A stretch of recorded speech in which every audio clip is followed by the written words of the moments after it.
Penegasan utama tentang keberadaan Candi Simping atau Candi Sumberjati ini tertulis dalam Kitab Negara Kertagama, Pupu 47, bagian ketiga yang menjelaskan sebagai berikut. Pada tahun Saka Surya mengitari 3 bulan atau tahun 1231 Saka, Sang Prabhu, Dyah Wijaya mangkat, didharmakan di dalam pura, Antahpura, begitu nama pendarmaan beliau, dan di pendarmaan Simping ditegakkan Arca Siwa.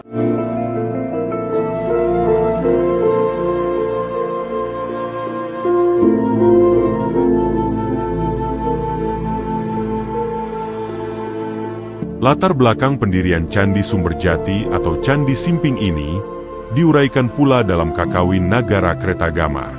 Disebutkan, Baginda Raja Hayam Wuruk yang berkeliling mengunjungi wilayah kerajaannya pada tahun 1283 Saka atau tahun 1361 Masehi dari Lodaya, lalu singgah ke Simping.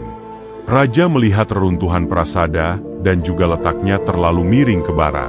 Maka pada tahun 1286 Saka atau tahun 1363 Masehi, Raja berkunjung ke Simping lagi, dan prasada yang rusak pun diperbaiki serta letaknya digeser ke timur. Upacara persajian atau Widi Widhana dan puja mantra dilakukan oleh pengawas atau Adiaksa, yaitu Yang Mulia Raja Parakrama. Ia melanjutkan upacara berdasarkan pengetahuannya tentang Tatwo Padesa dan Siwagama.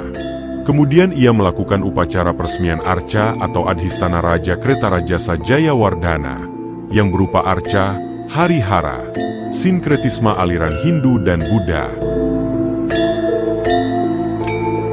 Dari uraian dalam Kakawin tersebut, dapatlah kita ketahui bahwa Candi Simping ini adalah Candi Pendarmaan Raja Kertarajasa atau Raja pertama Majapahit yang telah mangkat pada tahun 1309 Masehi dan telah rusak pada saat itu, kemudian diperbaiki kembali oleh Raja-Raja Sanagara atau Hayam Wuruk yang merupakan cucu pendiri Kerajaan Majapahit. Satu hal penting lainnya adalah kemungkinan besar dan hampir dapat dipastikan bahwa Arca Harihara yang ditemukan itu merupakan arca perwujudan Raja Kertarajasa sendiri, atau arca perwujudan pendiri Kerajaan Majapahit yang kemudian diresmikan dan diberkati oleh Adiaksa Raja Parakrama.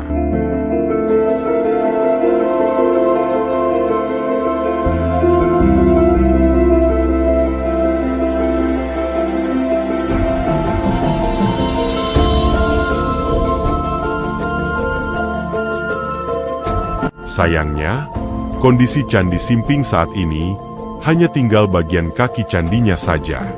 Kaki candi dihiasi oleh berbagai antefiks yang mengelilinginya. Menarik perhatian, karena relief pada antefiks tersebut berupa relief berbagai jenis binatang, termasuk binatang bulan atau harsasa, gambaran binatang suci yang banyak ditemukan sebagai relief di candi-candi era Jawa Timur. Rekonstruksi ulang atau pemugaran terhadap Candi Simping ini hampir pasti tidak dapat dilaksanakan karena telah banyak batu-batu candinya yang hilang. Di samping itu, tidak pula ditemukan gambaran tentang bentuk asli candi ini. Candi Sumberjati atau Candi Simping ini menghadap ke barat, dan di depan pintu masuk terdapat sebuah bangunan kecil yang berfungsi seperti aling-aling. Pada keempat sudut kakinya, terdapat bekas-bekas tempat miniatur candi.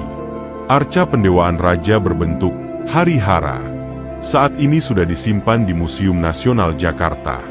Batur candi yang tersisa tinggal setinggi 75 cm, panjang 600 cm dan lebar 750 cm ini terpahat relief berbagai macam binatang, diantaranya singa, angsa, merak, burung garuda, babi hutan dan kera. Di sisi barat batur candi, terdapat bekas tangga naik yang dulu digunakan sebagai jalan masuk ke ruang utama candi. Di tengah-tengah batur candi ini, terdapat batu berbentuk kubus, dengan ukuran 75 cm x 75 cm, tinggi sekitar 75 cm. Pada bagian atas batu ini, dipahat relief kura-kura dan naga yang saling mengkait mengitari batu tersebut. Tak jelas apa guna atau fungsi batu berbentuk kubus ini. Para sejarawan memperkirakan batu ini berfungsi sebagai tempat untuk meletakkan sesajian.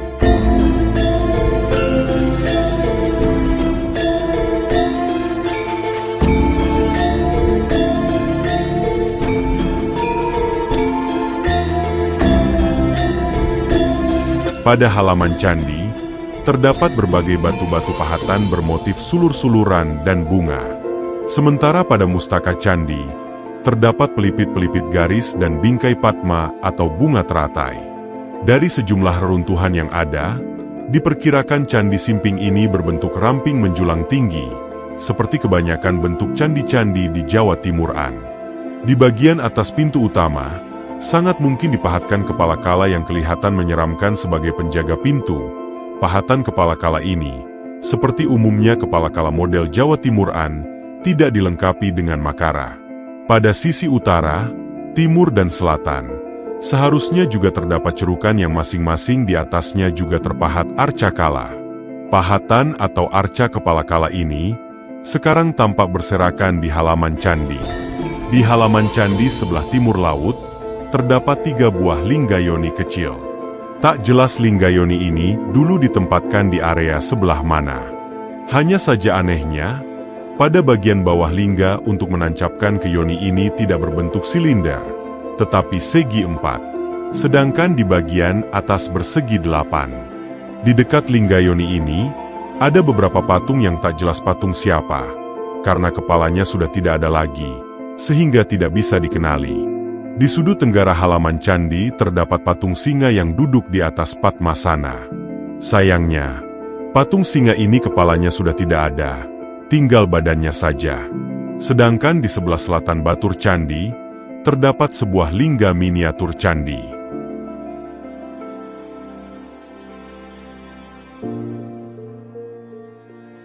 Tidak diperoleh informasi secara jelas perihal kapan Candi Simping ini mulai runtuh.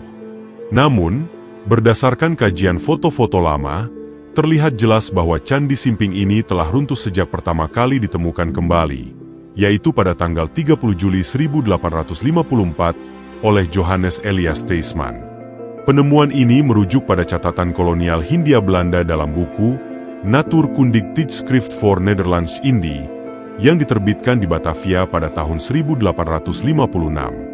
Setelah dilakukan penelitian-penelitian oleh para ilmuwan Hindia Belanda dan disusul dengan ditemukannya kembali Kakawin Negara Kertagama, kitab yang berisi tentang sejarah kerajaan Majapahit karangan M.P.U. Prapanca oleh J.L.A. Brandes pada tahun 1894. Candi Sumberjati dapat diidentifikasi sebagai salah satu bangunan kuno peninggalan pada masa kerajaan Majapahit yang bernama Simping, yang diduga kuat sebagai tempat pendarmaan raja pertama kerajaan Majapahit, yaitu Kertarajasa Jayawardana atau sering dikenal dengan sebutan Dyah Wijaya.